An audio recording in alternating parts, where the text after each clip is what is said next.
everybody. We've now reached our final destination, Edinburgh in Scotland. And we'll take you on a tour to see what it is to be European and get you a few opinions on the EU as well.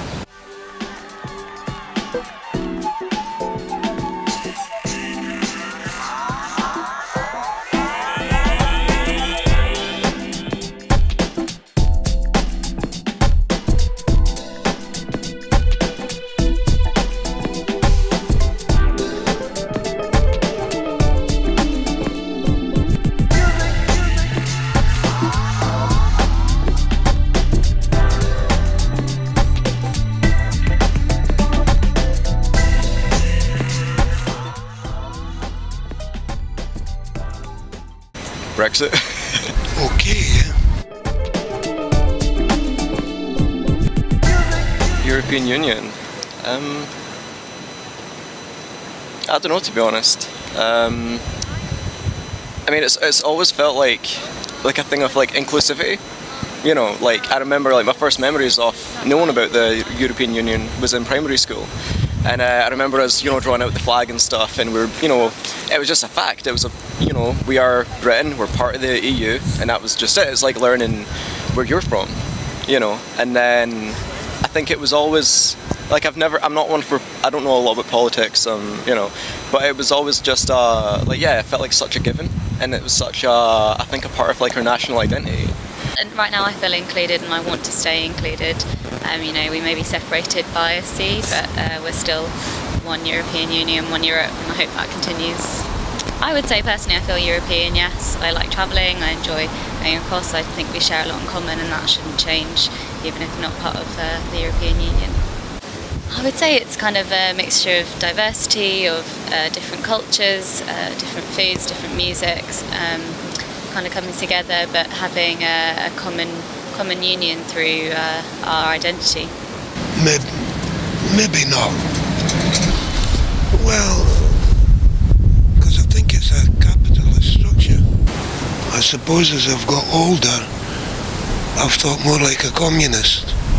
Lack of state control. That's what I'd say about Europe. Like me personally, and a lot of people I know who are in my kind of position, kind of working class, kind of backgrounds and stuff, honestly, we don't know anything about it. And that, I think, has been the recurring thing. And like, honestly, it doesn't even seem like the people calling the shots know anything about it. I think there's a lot changing. I mean, the fact that we had the referendum for Scottish independence, and I think a big part of wanting to pull out, separating from England or separating from the EU, there's that kind of sense of rebellion that I think's kind of innate to Scotland, freedom fighters and that. But on the back of that, I think people do it recklessly. They do it because they're like, oh yeah, them, we don't need you. And it's like, do you? Do you though? Do you know if you need them? And that's the thing. We don't have the facts, and we're going on emotional impulses, and that's what the campaigns are drawing on. They're making people want to be impulsive and not want to think of the facts. The scaremongering, the shock statistics that are false. It's, we're just, honestly, there's just so much kind of misinformation and manipulation, and that's a terrible combination. Like, that's not the way we should be run. Like I say, they want to reinvent this empire.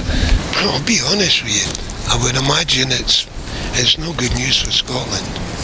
Reinventing this empire, or I don't think you can go it alone. Europe is going in the direction of republicanism, or more democratic structures.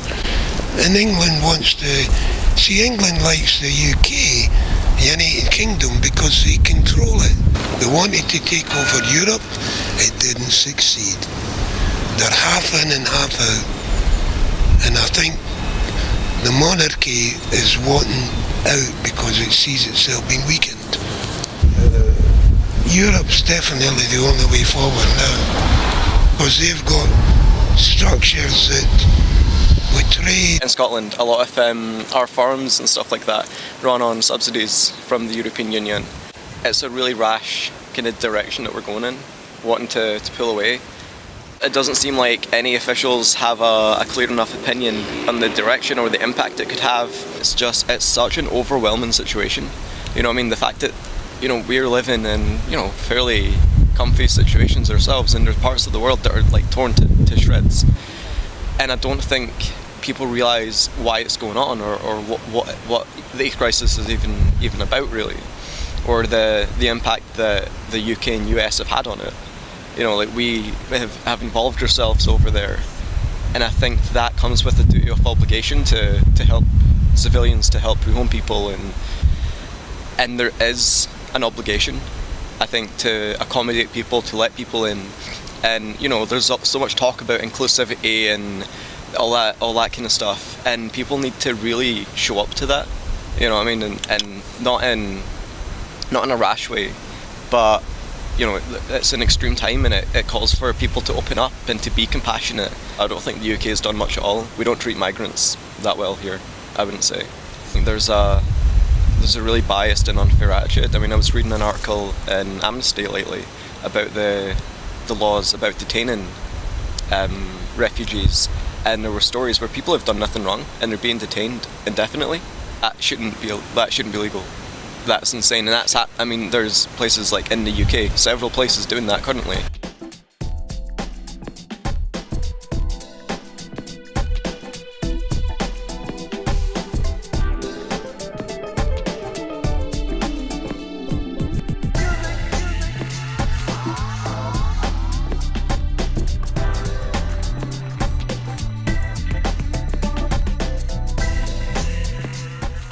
Thanks for watching. Our video.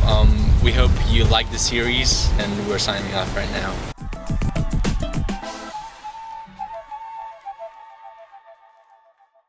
Macron says there's no planet B, there's only planet A.